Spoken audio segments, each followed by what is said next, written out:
Bonsoir et joyeux Halloween. En cette nuit d'horreur, je vais vous raconter 5 histoires que m'ont soufflé les animaux des bois d'une forêt dans laquelle aucun arbre n'est droit, à la clairière que l'on nomme la fausse maison, alors que je m'étais perdu dans la forêt.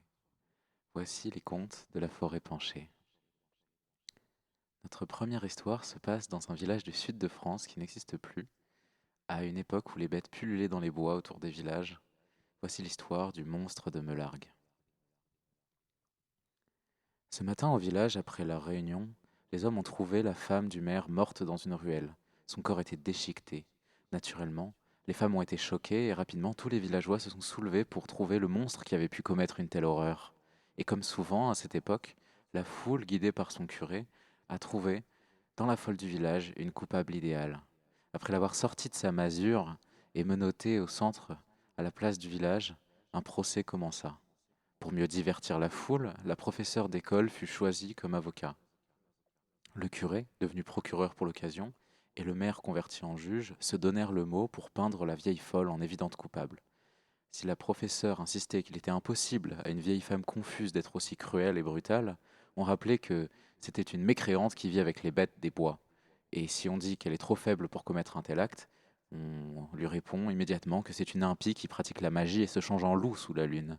C'est sûrement par magie que le sang s'est effacé d'elle. Alors la professeure, essayant de gagner du temps et peut-être d'éviter d'être elle-même accusée de sorcellerie, propose, pour confondre le monstre, qu'on attende la nuit, que la lune, vraiment pleine, sera irrésistible à la louve-garou, et que, pour sauver le village du mal, il faudrait peut-être mieux tuer le monstre sous son vrai visage. Et la foule sadique approuve d'une telle force que les juges n'ont d'autre choix que d'accepter. Une après-midi à prendre des fruits sur la gueule et une soirée sous les pierres, la vieille souffle à peine lorsque, pendant la soirée, elle se trouve attachée sur la place avec un reste de foule de quelques femmes déterminées. Les amis de la morte, deux, trois polichinelles, son avocate qui plaide encore qu'on arrête cette mascarade en vain, et le maire et le curé qui sont bien décidés à sacrifier une pauvre âme sur l'autel de leur pouvoir minable. Mais les choses ne tournent pas exactement comme prévu. Ou plutôt si. La lune se lève, et la vieille commence à changer dans un hurlement. Et la bête qui la remplace est bien trop forte pour être retenue par des vieilles chaînes rouillées. Alors elle saute sur le groupe de femmes, en attrape une, et puis l'autre, et toutes finissent marquées par les griffes de la bête. Mais cette bête cherche encore quelque chose du nez. Dans la panique, le maire s'enferme avec le curé dans sa mairie. Les gardes et les bourreaux n'ont pas le temps de sortir leurs lames que la bête lâche les femmes, leur saute dessus et leur déchire la gorge. Sa puissance n'est arrêtée que par les grilles de fer qui couvrent la porte de la mairie. Alors, sous le regard médusé des femmes, la bête fuit dans les bois. Le village est de nouveau sous le choc et se mure dans un tel silence. Et chaque nuit, les portes se verrouillent, et le regard inquiet surveille à travers les volets. Mais aucune bête ne fait son apparition. Alors un mois après l'affaire, les amis de la morte se réunissent pour rendre un dernier hommage à leur amie. Mais lorsque la professeure ramène le châle de la défunte des pièces du procès pour la poser sur la tombe, une des femmes s'interroge. C'est étrange, dit-elle. Je suis sûre d'avoir senti chez moi cette odeur. Je sens comme un parfum doux et quelque chose d'effroyable. Alors frappée par la coïncidence, une autre se permet de sentir l'odeur du châle et constate que son mari sent la même odeur. Et une à une, toutes les femmes l'affirment. Les hommes du village ont tous l'odeur du sang et du parfum de la défunte. Alors prise d'une rage, elle fonce à la mairie pour confondre le chef du village et sa troupe de brutes. Les hommes crient à l'hystérie, que personne ne peut accepter les odeurs comme preuve, et la débâcle traîne et traîne jusqu'au coucher du soleil. Et les hommes finissent par embarquer les femmes à leur maison, pour chacune leur apprendre le respect. Les femmes hurlent à l'injustice et résistent, et les rues, remplies de cris, se voient soudainement éclairées par la pleine lune d'octobre. Un mois après les cris de la bête, les cris des femmes s'élèvent à l'unisson et deviennent graves et gutturaux. Et alors que les femmes se changent en louves, c'est aux hommes d'hurler. Alors le village de Melargue et tous les monstres banals qui le peuplaient furent avalés par les bois, et plus personne n'entendit jamais parler de ce village. Notre deuxième histoire s'appelle La sorcière du placard. Elle commence par une fille qui se réveille la nuit à cause d'un cri et qui descend de son lit pour aller dans la cuisine. Mais en passant devant le placard, elle entend un ricanement. Elle court vers la cuisine et tombe sur sa mère qui boit. Et sa mère lui crie de repartir dormir. Elle repart, en regardant sa mère, et en se retournant vers sa chambre, elle voit que la porte du placard est ouverte. Alors elle regarde, et elle tombe sur la sorcière et son visage hideux qui lui répète «Pars dormir!» comme sa mère lui avait crié. Alors elle s'endort en cauchemardant sur l'œil rouge de la sorcière, un œil plein de sang. Elle dormait, et elle entend les ricanements de la sorcière, les ricanements aussi sinistres que des pleurs. La porte claque, et des pas lourds se font entendre. Ça doit être l'ami de maman. La petite se réveille et écoute. Des nouveaux bruits animent la maison. L'ami est en colère. Il dit qu'il s'était trompé. Qu'il s'est fait tromper? Sûrement un tour de la sorcière. Elle entend sa mère aussi qui parle fort, qui crie presque. Alors la petite se dit que sa mère devait entendre les bruits aussi, et elle se lève pour lui demander de regarder dans le placard, mais sa mère la renvoie encore dans sa chambre, parce qu'elle parle avec son amie. La petite refuse de partir, elle veut vraiment que sa mère regarde dans le placard. Alors, l'homme saisit la petite et la projette au sol d'un coup de poing. Alors elle s'enfuit dans le couloir, et la porte du placard est ouverte. L'homme ricane sinistrement, et la fille terrorisée se jette dans le placard, oubliant sa terreur de la sorcière qui l'y attendait, ou espérant peut-être. Le rire immonde de l'homme s'étouffe un instant. Il y a eu un premier choc, et l'homme rugit. Un cri de terreur retentit, et du verre se brise. La petite reste cachée dans le placard. Elle sent la sorcière qui la tient dans ses bras. Elle ne fait pas de bruit. Et quand la porte du placard s'ouvre, elle voit le sourire conquérant et vicieux de l'homme. Alors la sorcière chuchote une formule étrange et sort un objet au bruit mécanique. L'homme tend la main et pendant un instant, le couloir est éliminé par un éclair verdâtre. L'instant d'après, la pénombre revient et la petite fille n'entend plus le rire. L'homme ne sourit plus. Il regarde vers le haut, terrifié, comme un enfant qui a fait une bêtise. Et il s'effondre. La fille sort lentement du placard avant d'aller dans sa chambre comme si de rien n'était. Sa mère lui dit de prendre ses affaires parce qu'on va partir en vacances. Maman, elle a un œil tout rouge et noir. La fille se dit qu'il vaut mieux être sage. Alors elle prend ses livres et ses crayons, mais sa peluche a dû rester dans le placard. Alors elle ouvre la porte du placard, quasiment vide, et regarde le doudou qui est assis sur un grimoire. Elle se dit qu'elle va aussi prendre le grimoire pour les vacances.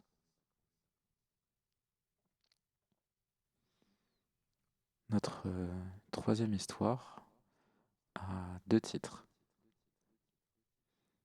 Son titre précédent était L'intrus, mais on l'appelle aussi Le fantôme. Elle commence dans une soirée étudiante dans un appartement.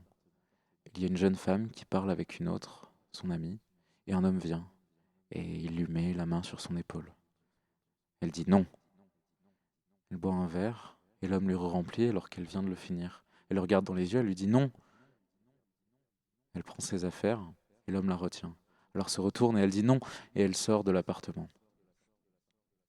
Elle n'a jamais aimé les hommes, et même sortie de la pièce, même sortie de l'appartement, elle a l'impression qu'il a laissé quelque chose de sa saleté sur elle. Elle a l'impression que la ville la regarde quand elle traverse l'avenue, que la ville la regarde encore quand elle passe le coin, et qu'elle la regarde encore quand elle passe la rue. Et quand elle rentre chez elle, elle se sent enfin tranquille. Elle jette son sac sur son lit, enlève sa veste et va regarder un peu les étoiles. Le quartier est joli vu du quatrième étage, mais il reste encore une fenêtre allumée, celle de la voisine d'en face qui se fait hurler dessus. Elle regarde d'un air triste et sa fenêtre s'éteint. Elle se couche dans son lit et elle s'endort.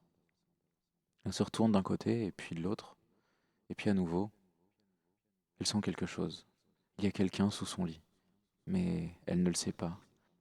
Il tire le drap, se relève et l'observe avec des yeux rouges. Elle se réveille et elle hurle, et il disparaît. Elle boit son café, elle n'a pas dormi de la nuit.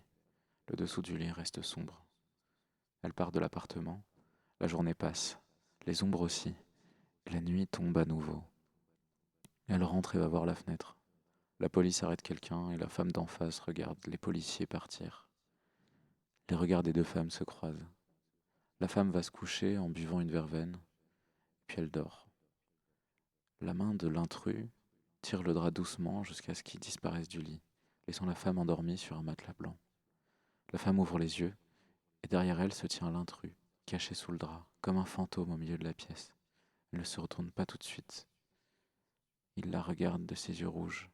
Elle se retourne et écarquille les yeux, et observe un demi-homme dans sa chambre, les jambes à l'intérieur du sol, la taille au niveau du plancher, comme si l'intrus sortait d'entre les lattes du plancher. Elle dit, en suppliant, Va-t'en, pitié! Et le drap s'écrase par terre, sans personne pour l'élever. L'intrus a disparu. Les fenêtres du dessus et du dessous et d'à côté s'allument. Autour de celles de la chambre de la femme, les lumières forment un œil qui se referme lorsque les fenêtres s'éteignent. Une nouvelle journée passe. La femme reste chez elle. Elle a vieilli de 10 ans. Elle jette son drap et regarde partout. L'appartement reprend ses couleurs. Elle cuisine quelque chose, elle boit du thé, elle lit un livre, respire un coup. Et quand la nuit tombe à nouveau, elle regarde en face. Et l'orme hurle à nouveau sur sa voisine. Tout est redevenu normal. Elle regarde son lit et va se coucher. Elle n'arrive pas à dormir. Elle se contorsionne, étire les draps et se recroqueville. Elle se met en boule. Quelque chose saute sur son lit. Elle se retourne et plus rien. La lumière des toilettes est allumée en rouge. Elle y va et rabat le couvercle des toilettes et éteint la lumière. Sa salle à manger est éclairée par une chandelle rouge. La vaisselle est disposée pour un dîner aux chandelles. Elle remet la vaisselle en place et éteint la bougie et va se coucher, dans une chambre bleue nuit. Elle est dans son lit. Elle est dans son lit avec un homme derrière elle. La chambre est entièrement rouge. Elle se réveille et se retourne. Elle repousse l'homme en hurlant Non! Et elle sort du lit et s'enfuit vers la cuisine. L'homme se relève, les draps tombent. Il la regarde droit dans les yeux de toute sa hauteur. Depuis la fenêtre, on la voit, un couteau à la main face à cet homme gigantesque. Elle lui saute dessus, elle le poignarde, en criant Non! Non! Non! Et le sang de l'homme se répand et repeint l'appartement en rouge et bleu. Il disparaît lorsque tout l'appartement est devenu bleu. Le soleil se lève, dans un ciel encore bleu, de nuit, taché de nuages rougissants. Victorieuse, la femme regarde par la fenêtre de sa voisine. Mais c'est son homme qui a pris sa place. Il regarde droit vers la femme. Il la regarde avec ses yeux rouges. Il s'éloigne de la fenêtre et éteint la lumière. L'homme la regarde toujours. Il la regarde toujours. Il la regarde toujours. Notre quatrième histoire parle probablement un peu de vous. Elle parle de la double. Un enfant rentre à l'école. Il joue avec son ami fille, mais au moment du sport, ils sont séparés. Puis à la récré, la fille, elle traîne avec les filles et lui doit traîner avec les garçons. Quand il rentre à la maison, il y a une fille qui pleure dans ses murs et il l'entend. Il le dit à ses parents, mais quand il revient, personne ne pleure. Son père le regarde comme s'il avait fait quelque chose de grave. Il a tellement honte qu'il se met à pleurer. Alors son père part et sa mère reste avec lui jusqu'à ce qu'il se calme. Il se sent observé, il dort mal, il se réveille au milieu de la nuit.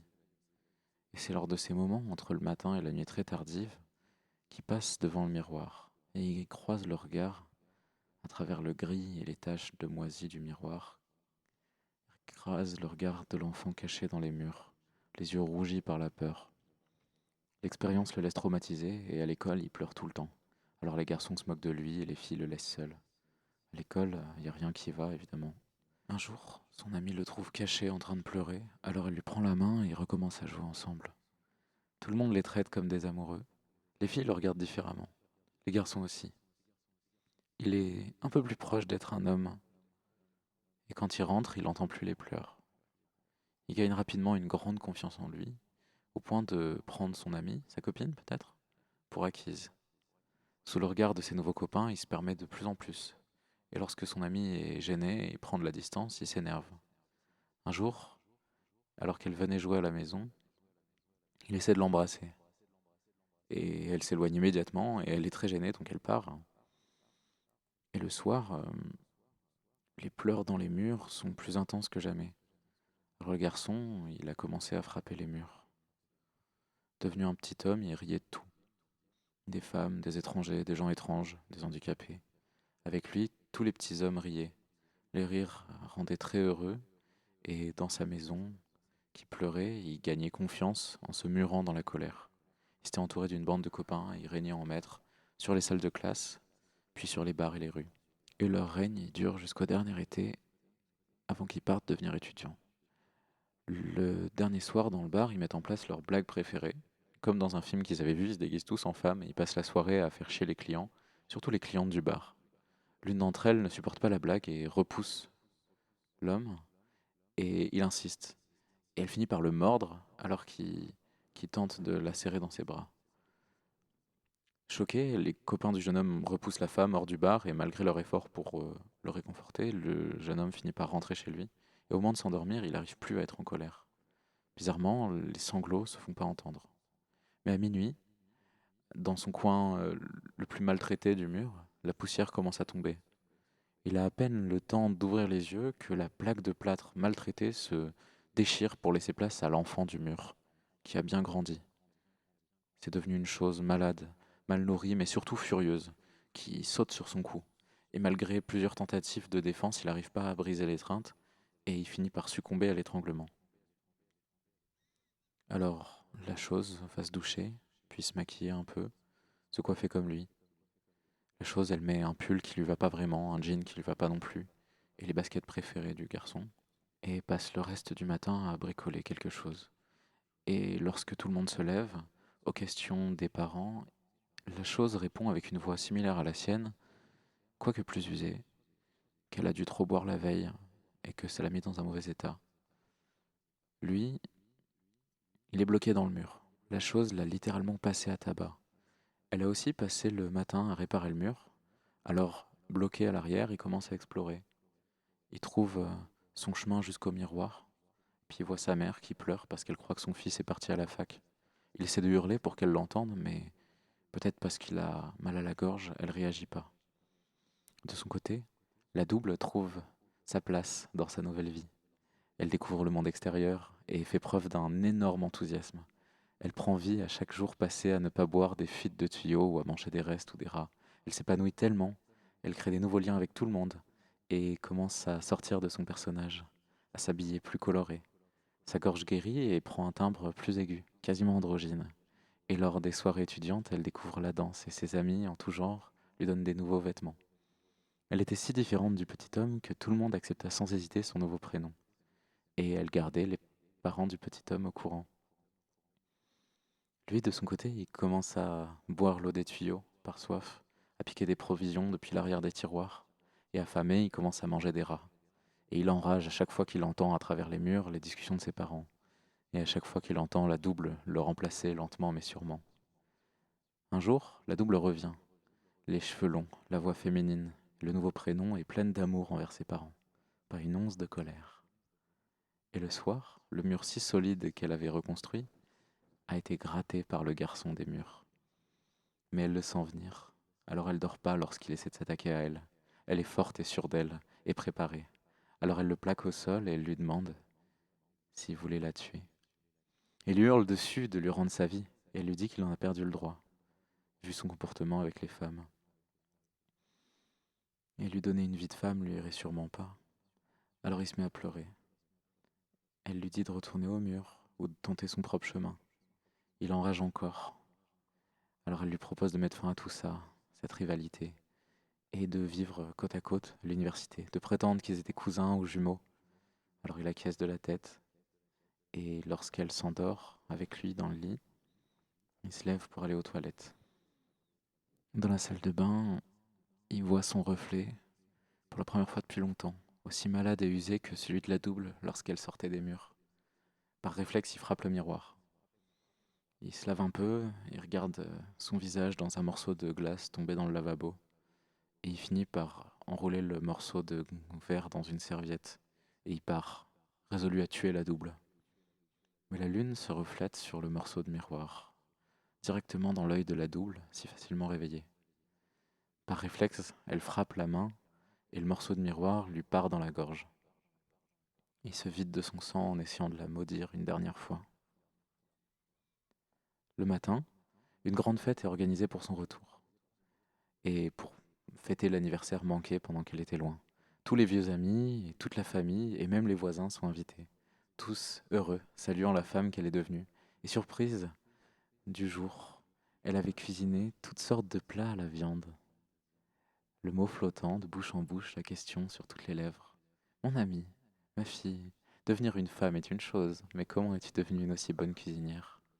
Et elle répond, il faut se lever tôt, et le reste, c'est le secret du chef. Notre dernière histoire est à propos d'un homme qui fuit un loup-garou, le fuyard. Plus précisément, elle commence lorsqu'il remonte son pantalon en sortant des bois détendu. Il reprend son chemin pour retourner à son gîte, dans une de ces brumes épaisses qui pourraient cacher les pires horreurs. Il siffle sous une pleine lune qui éclaire son chemin.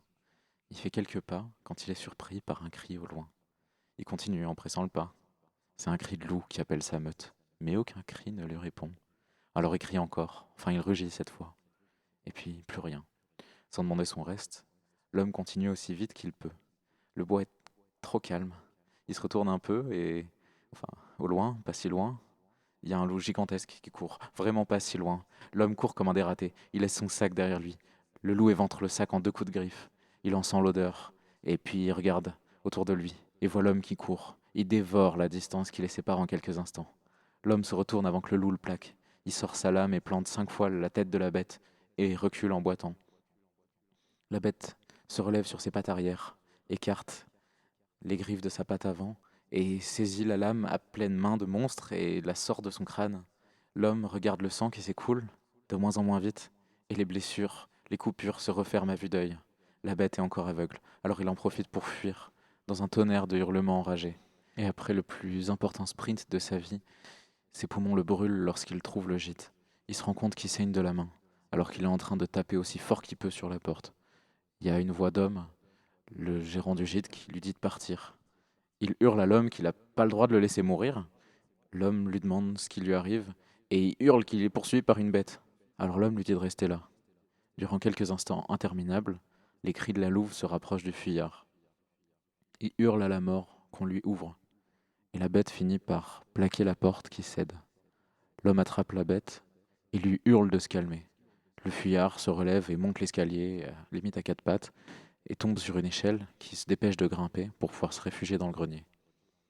Il se penche au-dessus du vide et il écoute. Il entend l'homme de la porte hurler le nom d'une femme et gargouiller du sang avant de hurler à la mort. La bête rugit. Il entend ses griffes sur chaque marche de l'escalier, sur la porte des chambres. Et ces portes s'ouvrent. La bête est occupée à déchirer chaque trace de son sang sur le mur et la moquette. Une habitante hurle, une autre saisit un manche à balai. Elle porte le même croc autour du cou que celui que l'homme portait. Elle maintient à distance la bête avec son bâton. Mais la bête s'énerve et détruit le bâton. La petite foule recule, la bête renifle et dirige son regard vers le fuyard caché dans le grenier. Le fuyard s'écarte de l'ouverture de la trappe quelques instants avant que les griffes de la bête fendent l'air et s'accrochent au bord. Alors il lui claque la trappe dessus en essayant de toutes ses forces de la frapper avec ses pieds, priant que la bête l'oublie ou au moins qu'elle s'écarte. Sa patte est encore d'ouverture et lui lacère la cuisse. Mais les habitants commencent à attraper la bête et le fuyard tient bon. La bête hurle et la femme au collier parle. La bête s'étouffe. Elle avale quelque chose. Son hurlement se mue en cri de femme, et puis se tait. Une minute passe en silence, et il entend les sanglots d'une femme. La femme au collier lui pose une question. Alors le fuyard ouvre la trappe pour voir ce qui se passe, et tout le monde le regarde avec un air furieux. La louve a été remplacée par une femme dans un drap blanc, et elle le traite de porc et d'assassin. Et lui, il la regarde avec l'air limite plus terrorisé que si c'était encore la louve. La femme au bâton décroche son collier et donne son croc de loup à la femme du drap. Les habitants redressent l'échelle tous ensemble et le fuyard s'écarte du bord de la trappe. Et la femme soudain en surgit. Elle jette l'échelle, puis se plante le croc dans le bras et claque la trappe. Les ténèbres sont totales. Les hurlements de louve s'élèvent avant d'être remplacés par ceux de l'homme. C'était notre dernière histoire.